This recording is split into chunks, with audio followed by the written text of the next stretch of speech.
Agrigento si è svolta un'altra riunione tra le parti in causa all'Ispettorato del Lavoro sul transito dei lavoratori dell'ex ATO Dedalo Ambiente alla SRR. L'intervista a Manlio Cardella, segretario provinciale di Confael, che ha promosso l'iniziativa. Ad Agrigento, pertanto, all'Ispettorato del Lavoro, altra riunione in riferimento alla transizione dei lavoratori dall'ex ATO alla SRR. Il segretario provinciale della Confael, Manlio Cardella.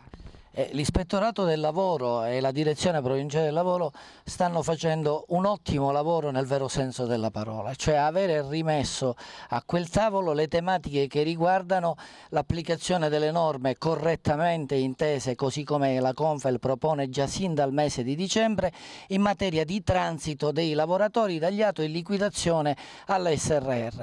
È sancito oramai da quel tavolo che all'accordo andava applicato il comma 4 dell'articolo 2112 del Codice Civile.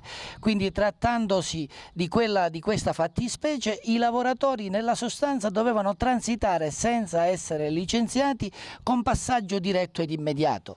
Si è discusso anche dell'aspetto che riguarda chi è il riferimento del lavoratore ad oggi che transita nella SRR? È ancora l'ATO in liquidazione o diventa la SRR?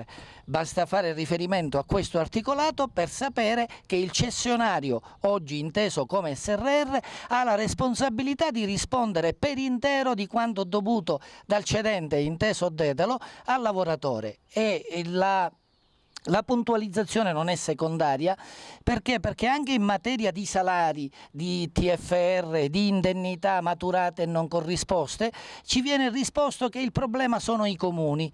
A quel punto, al terzo tavolo che abbiamo richiesto, ci sarà assicurata la presenza dei comuni che compongono sia la Dedalo sia la SRR.